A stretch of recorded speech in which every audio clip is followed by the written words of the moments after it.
வணக்கம். இன்றைக்கி நம்ம ஸ்வீட் வைப்ஸில் என்ன பார்க்க போகிறோன்னா, நல்ல ஹெல்த்தி பிரேக்ஃபாஸ்ட் ரெசிபி பார்க்க போகிறோம். இதுக்கு கோதுமை இது மாதிரி ரவா மாதிரி உடச்சி நல்ல கிடைக்கும். இது மாதிரி கிடைக்கும். சம்பா கோதுமையும் இருக்குது. இது மாதிரி கோதுமையை ரவா மாதிரி உடச்சும் கிடைக்கிறது. இது என்ன பண்ணலான்னா, இது நான் ஒரு 3 கப்பு எடுத்துட்டோன்னா, இது இதில் ஒரு 1/4 கப்பு பயத்தம்பருப்பு எடுத்துட்டுருக்கேன். இது ரெண்டுத்தையும் நல்லா களைஞ்சி எடுத்துன்னு வந்துடுறேன் ஃபஸ்ட்டு. இதை வச்சு ஒரு பொங்கல் பண்ண போகிறோம் நம்ம. நல்ல கோதுமை பாருங்க, நல்ல பெருசாகவே இருக்கும். இந்த கோதுமை உடம்புக்கும் ரொம்ப நல்லது. இது சில பேர் இந்த கோதுமை கஞ்சி சாப்பிட்றதுக்காக வாங்குவாது. இதில் நம்ம இன்றைக்கி நல்ல ஹெல்த்தியாக பிரேக்ஃபாஸ்ட் பண்ண போகிறோம். கோதுமை ரவா பொங்கல் பண்ண போகிறோம். இந்த கோதுமையை நல்லா வறுத்துருக்கேன். அதை பார்த்தா தெரியும் உங்களுக்கு. இந்த கோதுமை ரவையை நல்லா வறுத்துருக்கேன். நல்லா வறுத்துண்டா சீக்கிரம் பொங்கல் ஆகிடும். சாஃப்டாக இருக்கும். நல்லா ஹெல்த்தி பிரேக்ஃபாஸ்ட் ரெடி பண்ணிகிட்ருக்கோம். ஒரே ஒரு ஸ்பூன் நெய் போட்டுருக்கேன். அதில் முந்திரி பருப்பு போட்டுருக்கேன். இதில் மிளகு, ஜீரகம், பெருங்காயம் வச்சுருக்கேன். அதை அதில் போட்டுக்கலாம். அதையும் போட்டு ஒரு வதங்க ஒரு வாசனை வரட்டும்.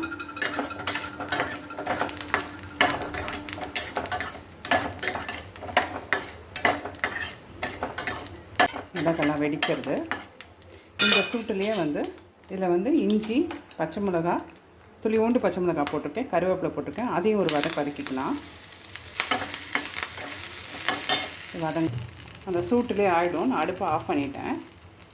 நான் ஒரு பொடி ஒன்று ரெடி பண்ணி வச்சுருக்கேன். ரசம் இதெல்லாம் போடுறதுக்கு, ப்ளெயின் ரைஸ்லேயும் போட்டு சாப்பிட்றதுக்காக மிளகு, ஜீரகம், சுக்கு, பெருங்காயம், உப்பு, கருவேப்பிலை எல்லாம் ட்ரையாக ரோஸ்ட் பண்ணி இந்த பொடி ப்ரிப்பேர் பண்ணி வச்சுருக்கேன்.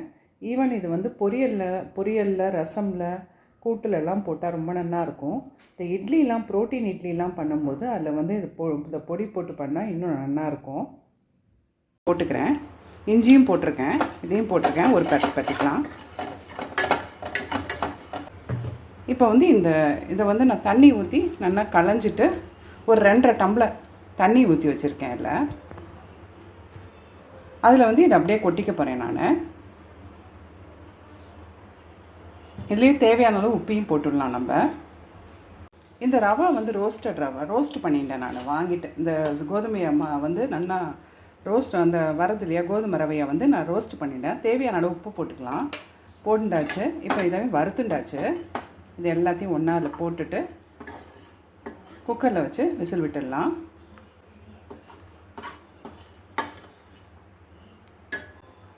நல்லா கலந்து விட்டுடலாம். இல்லை தண்ணி வச்சுட்டேன். அது கொதிச்சுட்டுருக்கு. இதையும் வச்சுட்டு ஒரு மூடி போட்டு மேலே ஒரு மூடி போட்டு மூடிடலாம். குக்கரை க்ளோஸ் பண்ணிடலாம். க்ளோஸ் பண்ணிவிட்டு ஒரு 5-6 விசில் விட்டோம்னா நல்லாயிருக்கும். பொங்கல் நல்லா குழச்சலாக இருக்கும். ஒரு 5-6 விசில் விட்டுடலாம். விட்டுட்டு உங்களுக்கு காமிக்கிறேன். இது தொட்டுக்கிறதுக்கு ஒரு பொட்டுக்கடலை சட்னி பண்ண போகிறேன். அதையும் பார்க்கலாம். பொட்டுக்கடலை எடுத்து வச்சுருக்கேன். அதில் தேவையான அளவு உப்பு போட்டுக்கலாம். இதில் பச்சை மிளகாய் எடுத்து வச்சுருக்கேன். பெருங்காயத்தூள் போட்டுக்கலாம். தண்ணி ஊற்றி அரைச்சுட்டுடலாம். பொட்டுக்கடலை சட்னி அரைச்சிட்டேன். எனக்கு நீர்க்க இருந்தால் பிடிக்கும். அதனால் நான் நீர்க்க அரைச்சிருக்கேன். கொஞ்சம் இந்த பொங்கலில் சாப்பிடும்போது இந்த மாதிரி நீர்க்க அரைச்சி தான் நல்லாயிருக்கும். தாளிதம் பண்ணி கடுகு, கருவேப்பிலை வச்சுருக்கேன். அதை போட்டுக்கலாம். நல்ல ஹெல்த்தி பிரேக்ஃபாஸ்ட் ரெசிபி இன்றைக்கி. பொட்டுக்கடலை சட்னி ரெடி.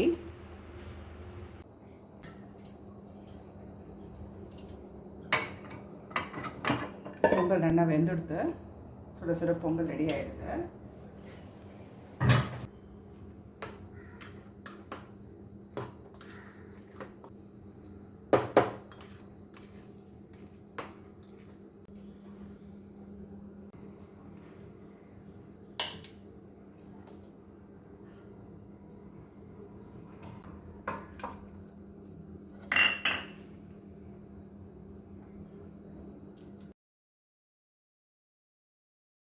இது வந்து கோதுமையில் வந்து இந்த கோதுமை ரவையில் சாதம்லாம் வச்சு சாப்பிடுவா, சாதம் பண்ணி கஞ்சி பண்ணிலாம் சாப்பிடுவா, உப்புமா கூட பண்ணி சாப்பிடுவா.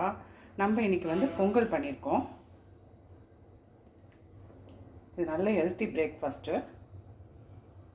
உங்களுக்கு இந்த வீடியோ பிடிச்சிருந்ததுன்னா ஒரு லைக் பண்ணுங்க, ஷேர் பண்ணுங்க, சப்ஸ்கிரைப் பண்ணுங்க, கமெண்ட் பண்ணுங்க. மீண்டும் இன்னும் ஒரு ஸ்வீட் வைப்ஸில் சந்திக்கலாம். நன்றி, வணக்கம்.